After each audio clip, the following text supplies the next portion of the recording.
Hi, thank you for watching Dig into China. I'm Dong Sheng. If you have not done so already, please subscribe to my channel. Thank you very much. In the previous month, a seemingly mundane piece of news surfaced in China, yet it carries a deeper significance. Some international media outlets go as far as suggesting that this could be one of the indicators of Cultural Revolution 2.0. What's the latest development? On November 6, Xi Jinping convened a meeting at the Great Hall of the People in Beijing with 104 distinguished representatives of the Fengqiao-style Working Method, once again endorsing the so-called New Era Fengqiao Experience. Previously, in September, he had specifically visited Resurgence to champion the Fengqiao Experience. The participants in this meeting were high-ranking officials of the Chinese Communist Party, including Li Xi, the Secretary of the Central Commission for Discipline Inspection, Chen Wenqing, Secretary of the Political and Legal Affairs Commission, Wang Xiaohong, Minister of Public Security, Zhang Jun, President of the Supreme People's Court, and Ying Yong, Procurator General of the Supreme People's Procuratorate.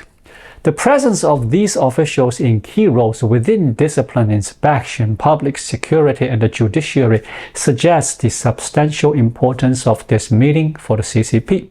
On that very day, the official media outlet of China's National Security Department released an article titled "Utilizing the Fengqiao Experience of the New Era to Wage and Upholding a National Security People's War."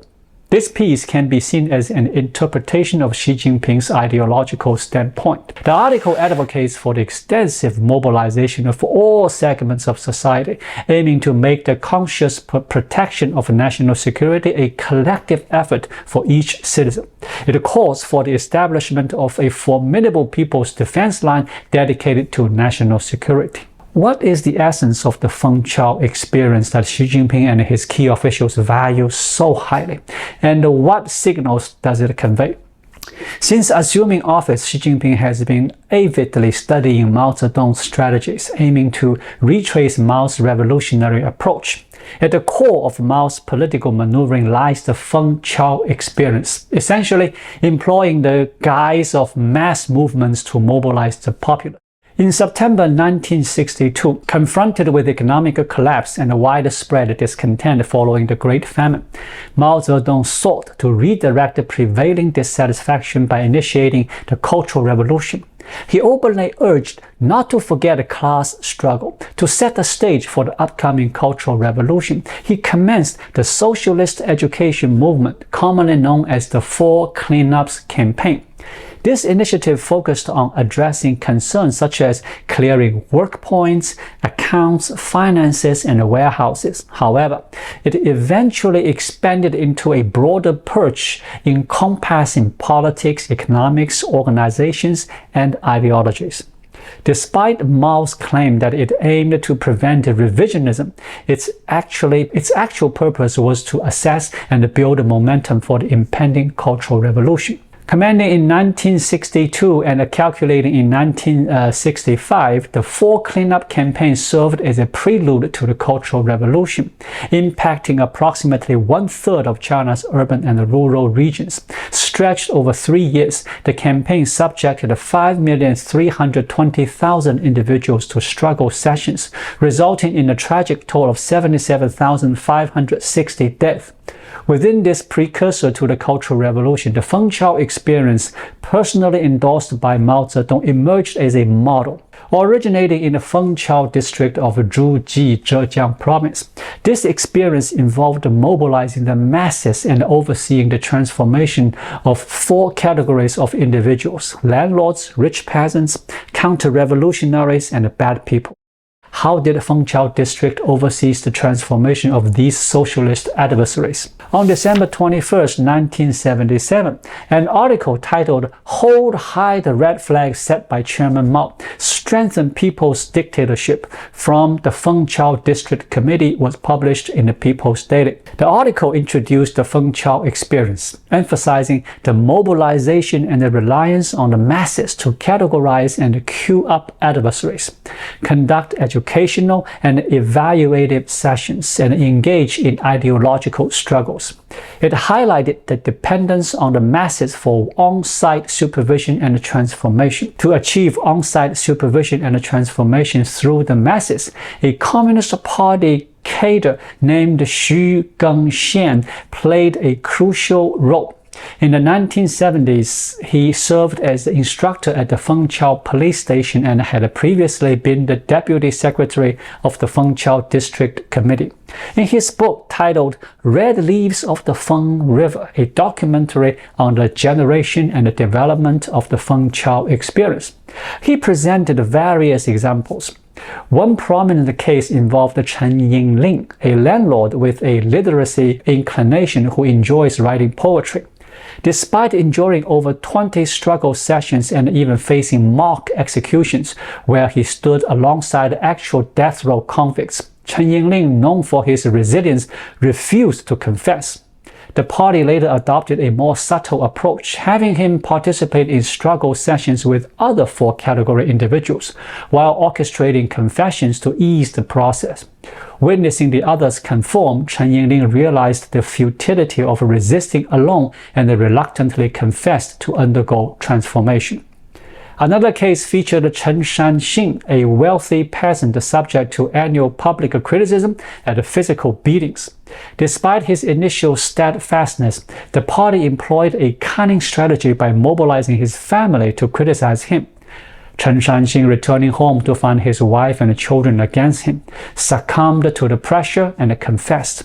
For most men, enduring external hardship is manageable as long as the family remains a last line of defense. However, when familial betrayal occurs, resistance becomes nearly impossible. In such circumstances, the significance of perseverance is profoundly questioned. The CCP manipulates the most fragile elements of human nature, employing the dirtiest and most deplorable tactics to sever individuals from their social bonds, rendering them isolated and defenseless. Ultimately, people are coerced into surrendering. Consequently, the purported Fengqiao experience is not about maintaining and resolving contradictions locally as they assert. Rather, it entails mobilizing the masses to engage in internal struggles, turning family members against each other, and eradicating any traces of resistance entirely. Following the establishment of the People's Republic of China in 1949, the CCP initially tackled the so-called four categories throughout a simplistic and forceful approach involving quotas, arrests, and executions. Movements like the 3 anti and the 5 anti campaigns were emblematic of this method, emphasizing the swift resolution of perceived threats through arrests, executions, and the installation of revolutionary fear. Despite its expedient outcomes, this fascist strategy incurred substantial drawbacks, primarily manifested in two significant side effects. Firstly, the expenses were excessive. Implementing processes like arrests, sentencing, or executions incurred significant operational costs. Erecting prisons extensively, navigating the complete legal proceedings of the judiciary, and maintaining such activities over an extended period of time ought to be both time-consuming and financially burdensome for the administrative system. Secondly, the approach had extensive destructive consequences. Those categorized as the four classes often represented the elites across various fields, constituting the most productive segment of society. However, this resource pool was finite, especially after the disastrous 3-year famine that claimed millions of lives. The CCP, looking to temporarily ease the pace of repression, found the Fengqiao experience a method relying on mass mobilization, denunciation, and internal struggles appealing. This approach effortlessly controlled the grassroots population, achieving results superior to the lethal practice of executions. In January 1964, the CCP officially endorsed the nationwide promotion of the Fengqiao experience, emphasizing reliance on the masses' power, strengthening the people's democratic dictatorship, and transforming the majority of the four classes into new individuals. The aftermath of this experience was the formal commencement of the Cultural Revolution in 1966. Leaders comfortably observed as they effortlessly incited their subjects to harm each other in the name of revolution, leaving no room for addressing the true root causes of societal issues or resisting the individual responsible for the problems. It was indeed an imperial strategy with minimal costs and maximum effectiveness. Most ordinary people usually don't get to experience the taste of power. But in the mass movements of the Fengqiao experience, everyone has the power to oppress and the potential to be oppressed. Within this setting, the darker aspects of human nature emerge and can escalate into a catastrophe. During the Cultural Revolution, the Red Guards, armed with red armbands, mercilessly targeted classmates, teachers, and even family members, engaging in life and death struggles at the cost of their own lives, independent of the state machinery. Similar dynamics are observed in the CCP's zero-COVID policies over the past 3 years. Once friendly neighbors adorned with red armbands and dressed in white gain a semblance of power to control and oppress others. In these situations, they could be more ruthless than the official state machinery, even as victims themselves enduring the hardship of lockdowns, water shortages, and food scarcities. Therefore, the essence of the Fengqiao experience lies in the mass struggle against one another, creating an atmosphere of self-preservation and a perpetual conflict that achieves stability under high pressure. Xi Jinping, as Mao Zedong's ideological successor, relies on the Cultural Revolution's legacy for his governance experience, lacking originality. He particularly favors the once highly acclaimed Fengqiao experience. Upon assuming power in October 2013, Xi Jinping openly stressed the need to recognize the profound significance of the Fengqiao experience and uphold its commendable traditions. A decade later, he, as the chief accelerator, reiterates the importance of this legacy. What drives this renewed emphasis? There are three primary reasons to consider. Firstly, as the economy experiences a downturn and internal conflicts intensify, Xi Jinping finds himself in a predicament reminiscent of Mao Zedong's era.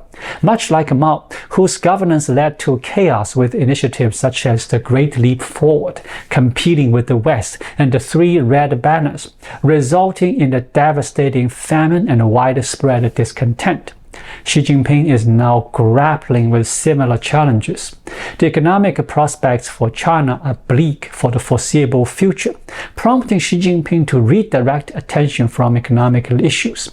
By encouraging internal conflicts among disgruntled masses, he aims to prevent them from exclusively directing their dissatisfaction towards his leadership. Secondly, the government is grappling with financial constraints, making it challenging to sustain the expenses associated with maintaining stability. Funding stability efforts is a costly affair, and Xi Jinping currently finds himself in a financial shortfall. With escalating social tensions, the costs of stability maintenance are on the rise each year. These expenditures are officially labeled as public safety costs in Chinese documents. In 2019, the CCP disclosed that the public safety expenditures accounted for 5.9% of the total national general budget expenditure, which amounted to 23.5 trillion yuan. When calculated, stability maintenance expenses soared to a significant 1.38 trillion yuan. Notably, in 2019, China's military spending was 1.2 trillion yuan, underscoring that the stability maintenance costs exceeded even those of the military.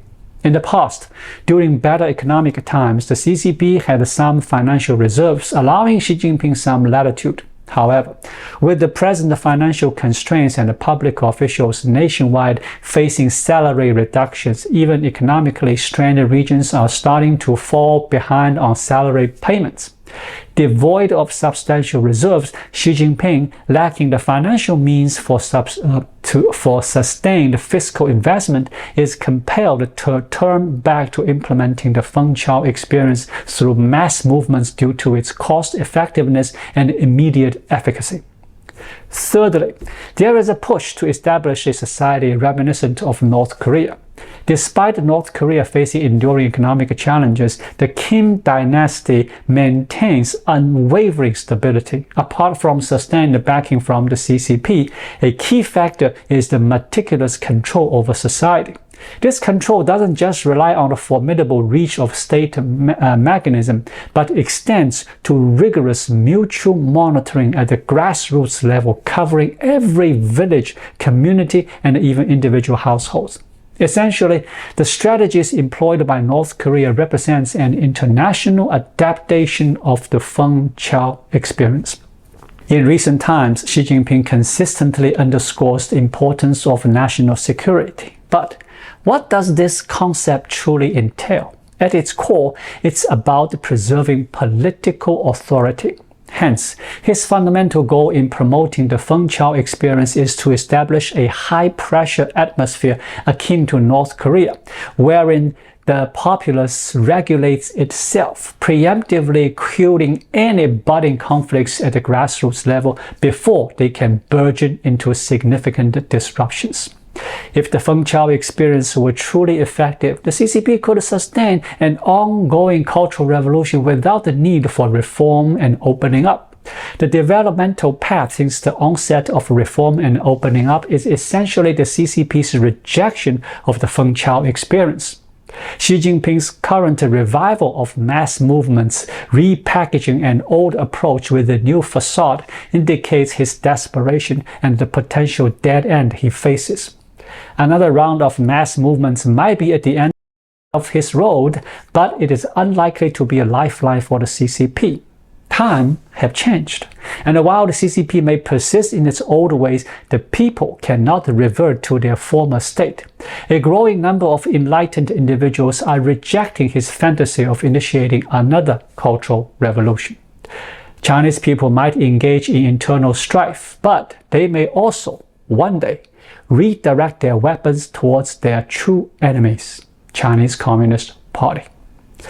Thank you for watching. Please leave a comment and subscribe to my channel. Just click the subscribe button right here.